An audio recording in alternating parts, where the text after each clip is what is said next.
warahmatullahi wabarakatuh.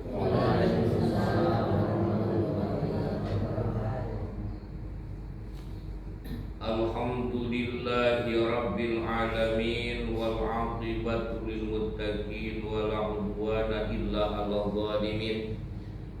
Wassalatu ala khairi khalqihi Muhammadin wa alihi ajma'in. Amma ba'du. Ayyuhal hadirun ittaqullaha haqqa tuqatih wa la tamutunna illa wa antum muslimun. Shadaqallahul azim wa sadaqa rasuluhun nabiyul karim wa nahnu ala dzalika minasyahidin wa syakirin walhamdulillahi rabbil alamin. Ibu bapak hadirin kaum muslimin, juga adik-adik, tumben ada 4 orang. Alhamdulillah, mudah-mudahan pada soleh. Jamaah Musala Al-Huda yang saya hormati dan Allah muliakan. Pertama tentunya kita panjatkan puji syukur kita ke hadirat Allah Subhanahu wa taala.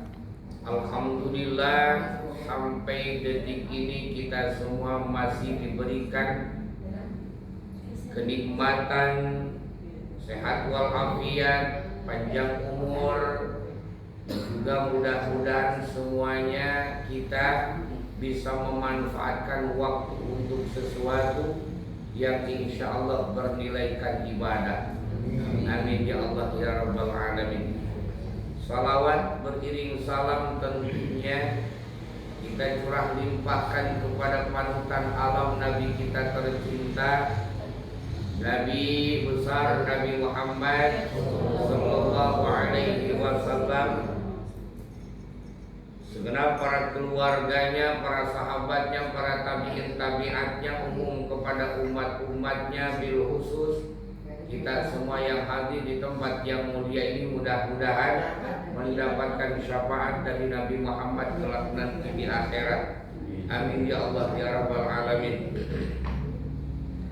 Nah hadirin kaum muslimin rahimakumullah, An Sufyan amman sami'a min Anas bin Malik radhiyallahu ta'ala anhu yaqulu qala Rasulullah sallallahu alaihi wasallam. Dari Imam Sufyan langsung mendengar dari orang yang mana orang tersebut mendengar langsung dari Sayyidina Anas bin Malik. Dan Sayyidina Anas bin Malik itu adalah salah satu sahabat baginda Nabi Muhammad sallallahu alaihi wasallam.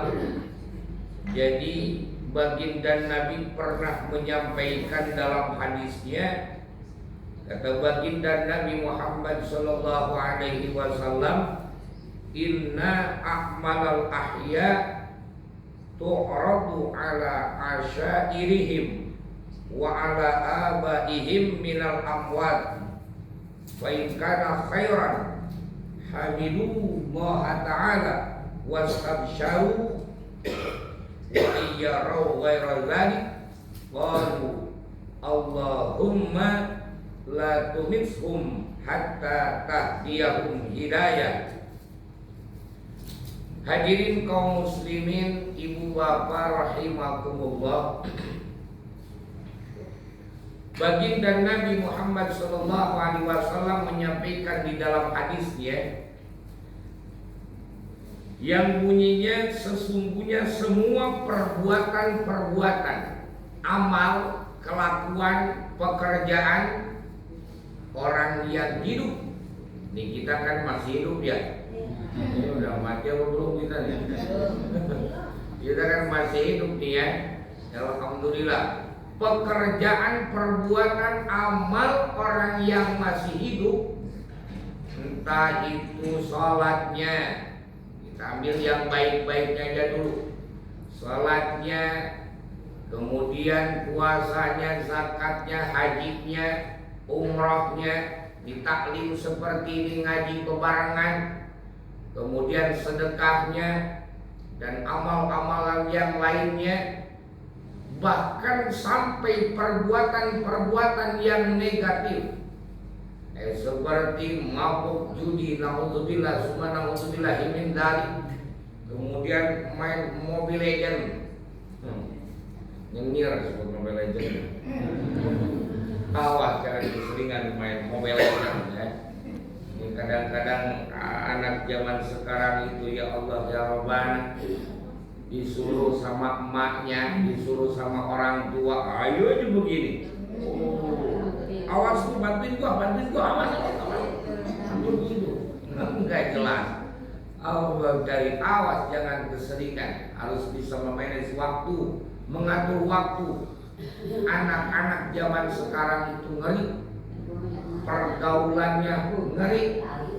Kemudian bisa jadi anak yang terlalu kecanduan main game itu, akan sibuk dengan dunianya sendiri, akan senang dengan dunianya sendiri, sehingga bisa lupa waktu, lupa makan, lupa belajar. Bahkan sampai disuruh sama orang tua pun jarang yang mau, jarang yang respon, HP aja terus. Hati-hati, jangan begitu ya Dek ya. Mudah-mudahan semuanya punya keluarga sakinah mawaddah warahmah, punya anak-anak yang soleh-solehah. Amin ya Allah ya Rabbal Alamin. Ini perbuatan kita nih, baik yang positifnya maupun yang negatifnya, semuanya tu'radu ala asyairihim wa ala abaihim minal amwat.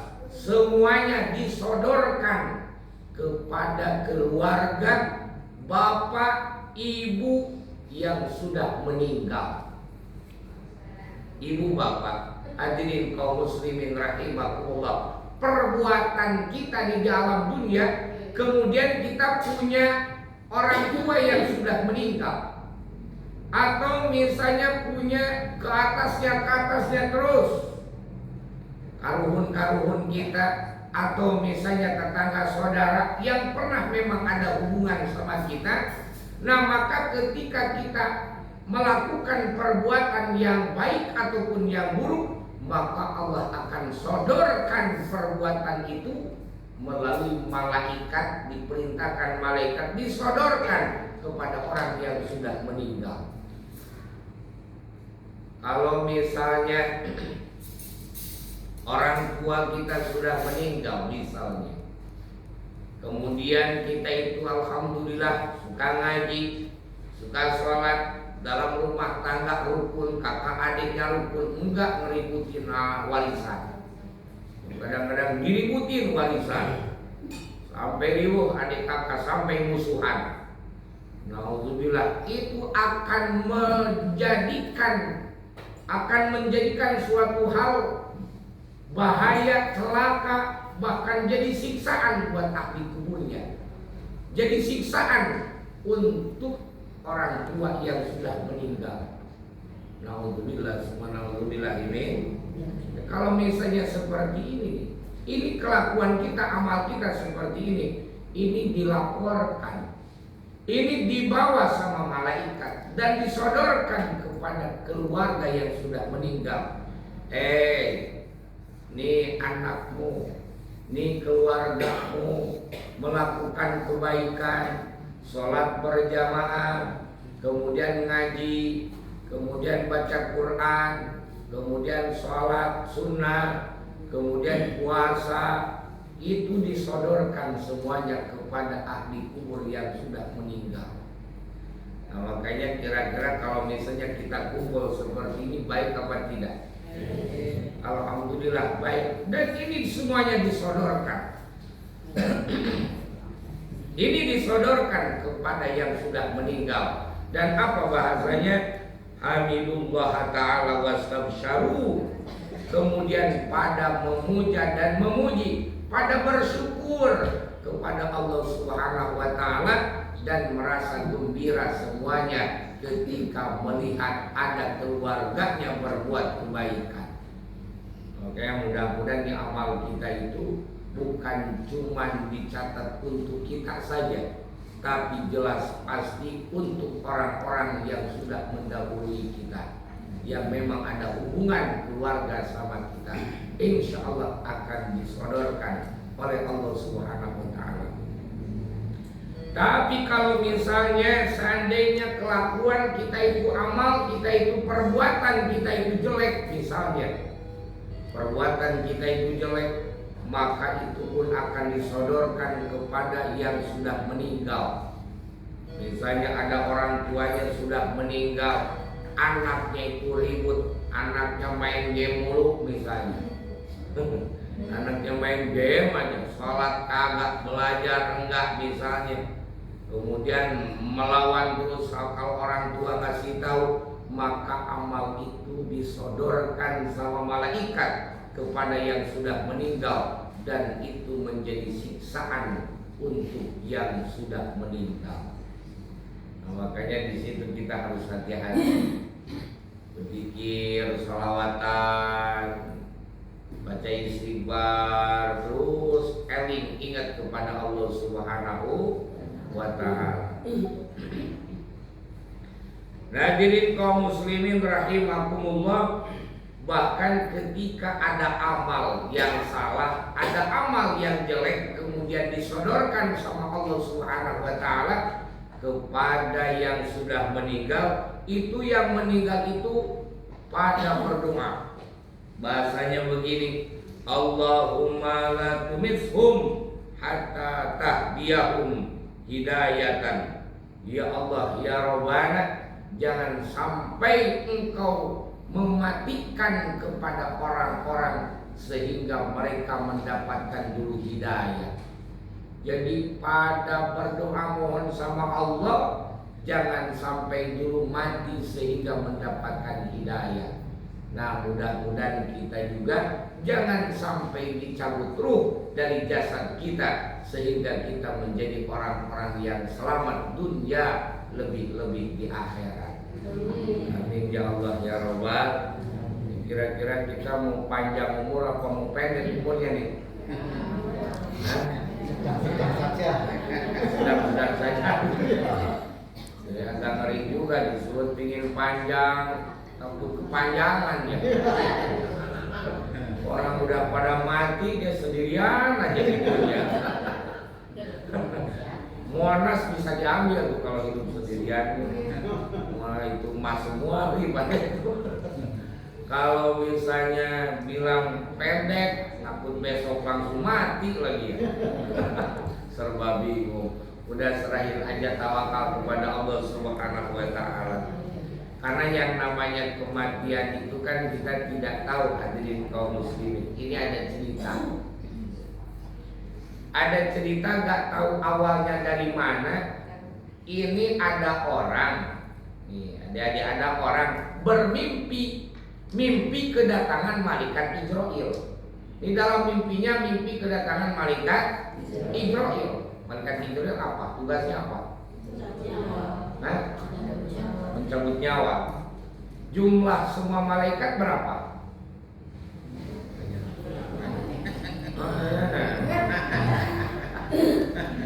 Jumlahnya semua malaikat tidak ada yang tahu kecuali Allah Subhanahu. Tapi ada yang wajib kita ketahui, ada berapa? 10. Jibril, Mikail, Israfil, Ijrail, Munkar, wa Nakir, Atid, Malik, Ridwan. Jibril, Mikail, Israfil, Ijrail, Munkar, wa Nakir, Atid, Malik, Ridwan. Eslilin mah cecek karena di situ.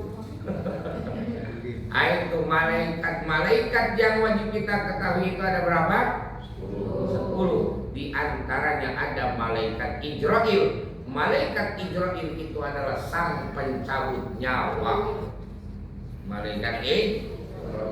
Ini ada orang bermimpi, dalam mimpinya kedatangan malaikat Israil, tapi malaikat Israilnya menyerupai manusia. Ketok-ketok pintu, Assalamualaikum. Beda salamnya juga. Itu salamnya yang punya duit. Itu yang salam punya duit, Assalamualaikum. Itu yang punya duit. Kalau nggak punya duit, beda salamnya. Assalamualaikum. Itu nggak punya duit tuh yang salam. Beda yang nggak punya duit, majalahnya juga nunduk aja terus. Ngarep-ngarepin siapa tahu ada uang, ada duit di bawah. Tapi nyari. Itu yang nggak punya duit. Yang merah-merah kelihatannya duit aja terus. Nah, hadirin kaum muslimin rahimakumullah, dijawab sama tuan rumahnya, Waalaikumsalam. Pas begitu dibuka ditanya, "Man anta, siapa kamu?" Dijawab, "Saya malaikat Israil." Kaget. Coba bayangin kalau misalnya ke rumah ada begitu.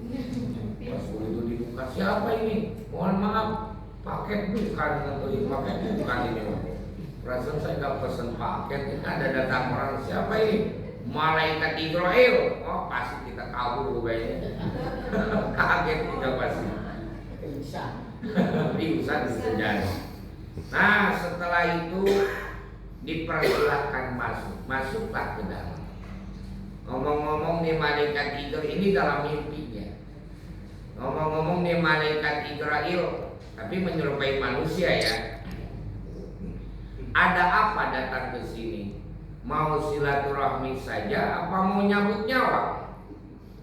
Kata malaikat Israil, "Saya datang ke sini mau nyambut nyawa." Kaget. Udah gemeteran aja. "Nyambut nyawa siapa?" "Ya nyambut nyawa kamu lah," katanya. Kaget, makin kaget tuh. "Kalau kamu tidak percaya, nih ada daftarannya. Nomor kamu tertera di paling atas dan saya ditugaskan harus mencabut nyawa kamu." Kaget deh. Nah, hadirin kaum muslimin, kata orang itu, ini dalam mimpi. Kata orang itu, "Udahlah, gak usah ngomongin mati-mati, takutlah pokoknya. Udah gini aja malaikat, saya mau masak, nanti kita makan. Saya mau masak dulu, nanti kita makan." Nah, karena memang malaikatnya menyerupai manusia. Karena yang aslinya malaikat itu tidak makan, tidak minum, tidak tidur, tidak menikah, bukan laki-laki, bukan perempuan. Nah, pokoknya malaikat itu gak sama seperti kita manusia. Duit gak suka, perempuan gak suka, orang main gak suka, malaikat. Tapi dikarenakan dalam mimpinya menyerupai manusia, akhirnya sama orang itu masak, beres masak, dihidangkan, beres, banyak, gak tahu ada pete, ada jengkol, pokoknya ada lah di situ. Tapi sebelum dihidangkan, ngumpet-ngumpet dulu tuh tuan rumah, nasinya dicampur obat tidur, dicampur obat tidur lah, beres, dihidangkan, makan tuh malaikat Israil. Beres makan, kenyang kali ya, karena ada obat tidurnya, ngantuk. Apa ya tidur tuh? Malaikat tidur. Mimpi namanya juga. Malaikat tidur karena dikasih obat tidur. Diambil tuh daftaran matinya. Sama tuan rumah diambil. Dihapus namanya. Hapuslah, dihapus namanya, dipindahin ke bawah. Dipindahin ke bawah paling jauh berarti. Ya, tujuannya supaya panjang umur kali ya. Dihapus, dipindahin ke bawah. Beres, singkatnya cerita. Kita singkat saja. Karena kalau gak disingkat lama nungguin tidurnya. Iya lama tidurnya malaikat masa gitu ya. Makanya singkat aja. Singkatnya cerita, bangunlah malaikat Israil dalam mimpi. Bangun, setelah bangun ngomong begini, bersyukur. Kata malaikat Israil yang menyerupai manusia, "Mas," kayaknya yang ditampilin itu orang Jawa kayak gitu. Makanya manggil Mas. "Mas, alhamdulillah terima kasih banyak. Saya sudah dikasih makan, dikasih minum, enak, kenyang sehingga saya ketiduran. Alhamdulillah. Oh, syukurlah kalau begitu. Jadi begini Mas, ceritanya begini, dikarenakan Mas ini baik, sudah ngasih makan ke saya, jadi saya mulai cabut nyawanya, enggak dari atas tapi mau dari bawah.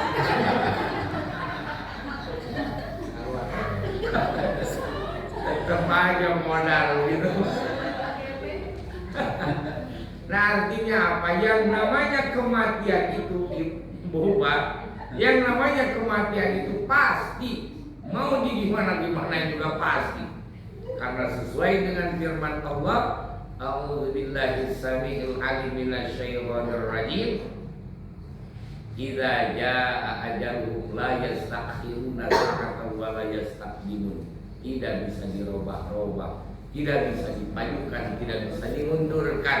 Kalau sudah sampai ajalnya pasti mati. Nah makanya hadirin kaum muslimin, kita ini kan manusia, yakin pasti bakal mati, semuanya juga camat. Tahu camat itu apa? Tahu mati semuanya juga yakin. Nah mati itu bukanlah penutup masalah, tapi mati itu adalah pembuka masalah. Semua kelakuan-kelakuan kita harus dipertanggungjawabkan di hadapan Allah Subhanahu. Dari mulai pertama main gamenya begini aja ada nanti ditanya. Kata malaikat, kenapa kamu main game mulu? Kata malaikat, enggak sholat, enggak ngaji, disuruh sama orang tua enggak nurut, enggak bisa jawab. Langsung dipalu tuh, dar dipalu. Hancur badan kita. Hancur badan kita kalau tidak bisa menjawab pertanyaan malaikat. Kemudian gak ada yang namanya mati lagi, masih hidup walaupun badannya hancur, masih hidup karena sengaja supaya merasakan pedih dan sakitnya disiksa di neraka dikarenakan akibat kelakuan kita juga. Nah itu kita bakal ditanya nantinya. Oleh karenanya harapan mudah-mudahan kita semua Allah jadikan orang-orang yang bertakwa, yang bisa melaksanakan perintahan Allah dan menjauhi larangannya. Anak-anak kita soleh-solehah. Jangan sampai anaknya disuruh sholat, bapaknya kagak sholat lagi kadang-kadang. Anaknya disuruh ngaji, orang tuanya nggak ngaji-ngaji. Itu salah juga, bebarengan sama-sama dituntun anaknya, ayo kita sholat, ayo kita ngaji, bebarengan. Anak juga pasti, apalagi zaman sekarang anak itu bisa aja melawannya, membalikinya bisa aja. Makanya bebarengan sama-sama. Nah kemudian hadirin kaum muslimin rahimakumullah, baginda Nabi Muhammad sallallahu alaihi wasallam bersabda, yukzal mayyitu bi qabrihi kama yukza bil hayati. Jadi mayit akan merasakan kesakitan ibarat seperti kita yang masih hidup. Ibarat seperti kita yang masih hidup. Kemudian ada yang bertanya para sahabat, ya Rasulullah, ma'idzaul mayyiti, bagaimana caranya kita menyakiti mayit padahal kan mereka sudah meninggal? Kemudian sabda baginda Nabi Muhammad sallallahu alaihi wasallam, innal mayyita la yuznibu dzamban wa la yatanaza'u wa la yukhasimu ahadan wa la yu'dhi jaran illa annaka inna zakta ahadan la buddha ayashtamika wa walidaika payudgayani indal azai. Sabda baginda Nabi Muhammad sallallahu alaihi wasallam menjawab pertanyaan, ya Rasulullah, kok bisa yang sudah meninggal merasa sakit dikarenakan orang yang hidup? Kata baginda Nabi dalam hadisnya, bisa. Sabda baginda Nabi, memang karena sesungguhnya mayit itu la yuznibu dzamban, tidak pernah berbuat dosa karena sudah mati. Orang yang sudah mati gimana mau maboknya? Orang yang sudah mati gimana mau main gamenya? Orang udah mati. Mau gimana mau main reminya, mau judinya, mau main slotnya, nggak bisa. Orang yang sudah mati nggak bisa ribut. Oh, saksikanlah ada pertandingan para pocong semuanya. Oh, nggak bisa. Ngeribut misalnya pocong tawuran misalnya, nggak ada ceritanya pocong tawuran. Atau kuntilanak misalnya ribut, nggak ada ceritanya. Hadirin kaum muslimin, ya, kalau sudah mati udah sibuk, udah mati itu harus mempertanggungjawabkan kelakuannya di alam dunia. Wala yukhasimu, tidak ada yang bermusuhan ahadan, wala yu'ti jaran. Kemudian orang-orang yang sudah mati itu tidak ada yang namanya menyakiti tetangga-tetangganya. Misalnya sudah mati, tetangganya ada yang mati lagi, diledekin, kain kapannya jelek lu. Ada yang begitu. Misalnya dia saling ledekin, gua nih kain kapannya bagus, gua mah lu kain kapannya jelek. Saling hina misalnya. Enggak begitu. Enggak ada yang namanya permusuhan. Nah, tapi illa annaka inna zakta ahadan la budda yashtamika wa walidaika, terkecuali ketika ahli keluarganya yang masih hidup di alam dunia ribut keluarganya, maka itu akan menjadi sebabian celakanya juga, disakitinya juga ahli kubur. Kalau keluarganya ribut mulu, anaknya ribut misalnya, merebutin inilah itulah peninggalan yang sudah meninggal, maka itu akan menjadi siksaan untuk ahli kuburnya. Nah, makanya hadirin kaum muslimin rahimakumullah, kita itu jangan sampai merasa memiliki, tapi kita itu harus merasa dikendali, karena semuanya juga titipan dari Allah Subhanahu wa ta'ala. Kalau kita merasa titipan dari Allah Subhanahu wa ta'ala, apapun yang sudah ditinggalkan sama yang sudah meninggal itu titipan dari Allah, kita manfaatkan, kita arahkan ke jalan yang lebih bermanfaat. Begitu. Ini kadang-kadang ibu bapak hadirin kaum muslimin, saya suka merhatiin begini. Biasanya yang meninggal 40 hari kemudian suka dibikinin yasin ya. Surat yasin itu kan, ini ibu-ibu bapak-bapak di rumah surat yasin udah numpuk kamu belum? Udah numpuk, dibaca satu-satu. Ya. Nah makanya saya tuh mendingan begini Bu nanti mah, kalau misalnya ada yang mau ada yang mau mati. Kalau misalnya ada yang mati, kemudian pas 40 harinya, alangkah lebih baik kalau ada milik rezeki, mendingan gak usah buat bikin buku yasin, mendingan kasih ke mushola. Karena kenapa? Jujur Bu, saya juga di rumah numpuk yasin. Dari Solo, dari sini numpuk, enggak dibaca-baca.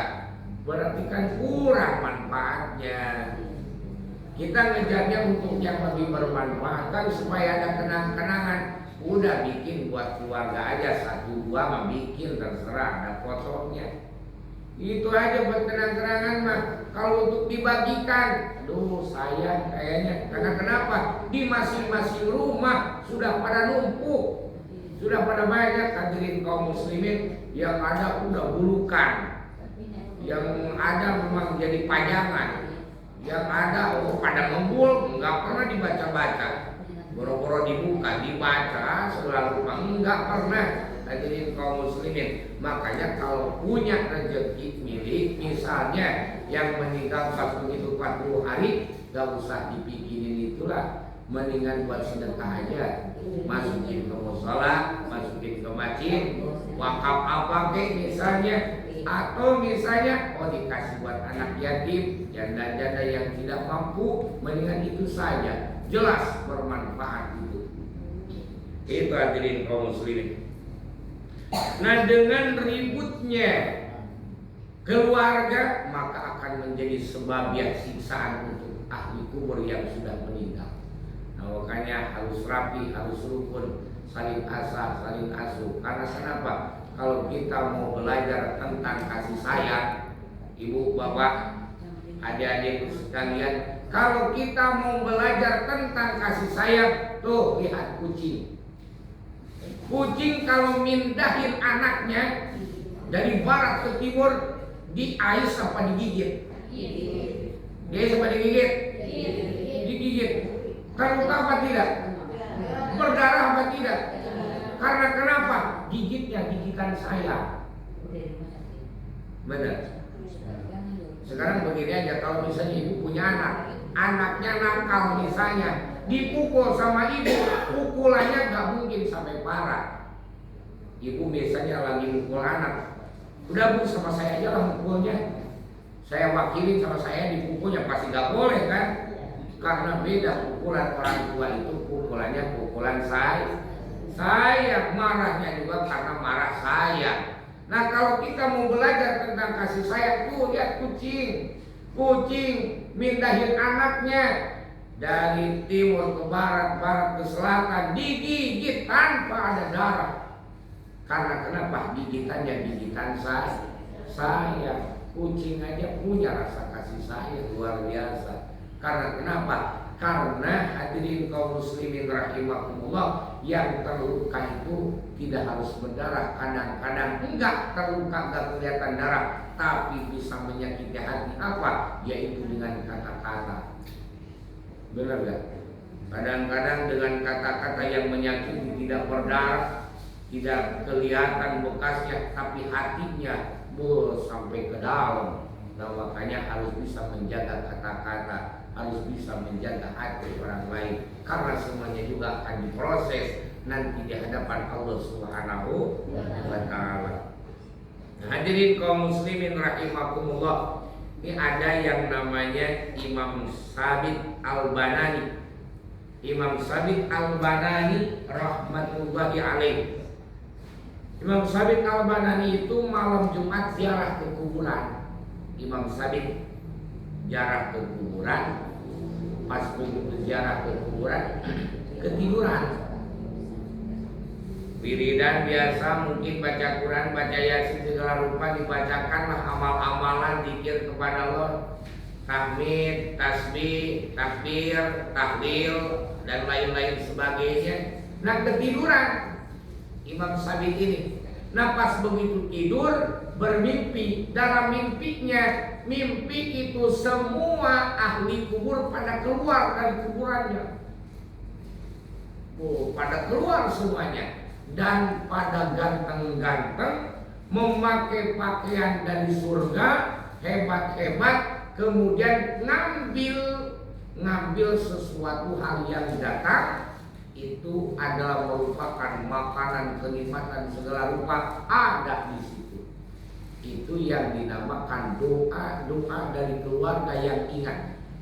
Nah makanya kalau malam Jumat ibu bapak sempatkan baca Al-Fatihah, sempatkan baca Yasin, khususkan kepada yang sudah meninggal. Karena mereka itu menunggu kita, menunggu keluarganya mendoakan. Ini apalagi ditambah pakai airnya, pakai makanannya, itu hebat luar biasa. Itu akan menjadi rahmat, akan menjadi kasih sayang oleh Allah Subhanahu wa Ta'ala, disodorkan amal-amal keluarga. Jadi Imam Sabit yang mimpinya, pas begitu merhatikan dari semuanya, ada anak muda, murung, kusut, pucat mukanya, bingung kelihatannya. Disamperin di dalam mimpi sama Imam Sabit, ditanya, anak muda, kok bisa kamu itu murung beda sama yang lain? Itu yang lain pada mendapatkan hadiah, pada mendapatkan pahala dari keluarganya yang masih ada. Kenapa kamu enggak? Itu anak muda itu menjawab, ini goribun, saya mah orang kaya seperti Asi. Kok bisa? Gak ada keluarga saya yang ingat sama saya. Tuh kasihan bu, orang yang sudah meninggal kemudian gak diusus, gak dibacakan doa, gak dikirim hadiah, kasihan. Ini anak muda ini gak ada yang ingat sama saya katanya. Saya ini goribun, saya ini asli, tidak ada yang ingat. Kok bisa seperti itu? Jadi begini ceritanya. Kata si anak muda yang sudah meninggal itu, yang tidak mendapatkan apa-apa. Dulu itu saya punya orang tua, bapak saya meninggal, kemudian ibu saya nikah lagi. Ibu saya nikah lagi. Nah, ibu saya sayang cinta sama suaminya yang baru, sehingga lupa sama saya. Saya meninggal, lupa, tidak ada kirim-kirim doa. Nah, hadirin kaum muslimin rahimakumullah. Kemudian dalam mimpi itu Imam Sabit begini, ya udah, ibu kamu orang mana? Diceritakan orang anu. Sekarang begini aja kata anaknya itu, Tuan, kalau Tuan mau nyamperin ibu saya, sampaikan ada harta peninggalan bapak saya, ada uang berupa perak 100 miskol katanya.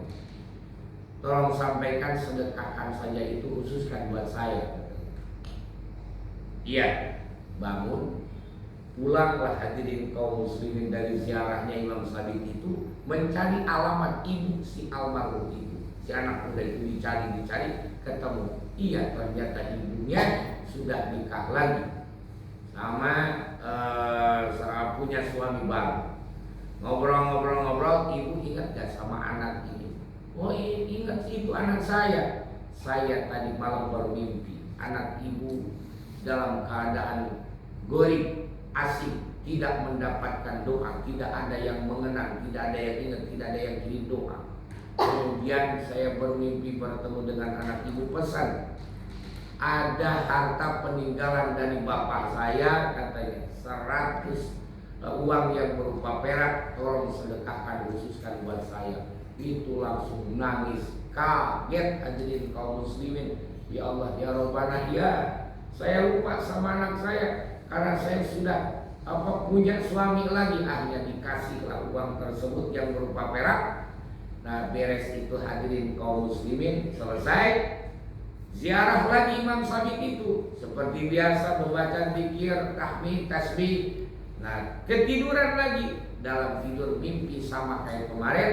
Orang-orang ayat ahli kubur itu pada keluar, mendapatkan sesuatu kiriman dari keluarganya yang masih hidup. Juga diperhatikan anak muda pun mendapatkan kenikmatan dari Allah. Tuh. Hadirin kaum muslimin rahimakumullah, makanya ketika datang malam Jumat khususnya, ya umumnya sebenarnya setiap malam, setiap detik kalau kita ingat kirim doa. Khususnya malam Jumat hadirin kaum muslimin, kumpul ngadu bebarengan baca Yasin. Kemudian yang punya makanan bawa makanannya, punya minum bawa minumnya, bebarengan sama-sama, karena itu akan menjadi sesuatu hal yang bermanfaat untuk ahli kubur yang sudah meninggal. Mudah-mudahan ahli kubur kita termasuk orang-orang yang husnul khatimah. Juga mudah-mudahan kita semua jangan dulu dicabut ruh dari jasad kita, sehingga kita menjadi orang-orang yang selamat dunia, yang bisa istiqomah dalam ibadah. Juga kita semua termasuk orang-orang yang dikuatkan lahir batin, yang dikuatkan iman Islam. Amin ya Allah ya Rabbal alamin. Mungkin itu saja yang bisa disampaikan, mudah-mudahan ada manfaatnya. Rabbana zalamna anfusana wa illam taghfir lana tarhamna lanakunanna minal khasirin. Rabbana atina fid dunya hasanah wa fil akhirati hasanah wa qina adzabannar. Wa sallallahu ala sayyidina Muhammadin nabiyil ummi wa alihi wasallam. Bi subhana rabbika rabbil izzati amma yasifun. Wassalamu ala mursalin walhamdulillahi rabbil alamin. Kurang dan lebihnya mohon maaf. Assalamualaikum warahmatullahi wabarakatuh.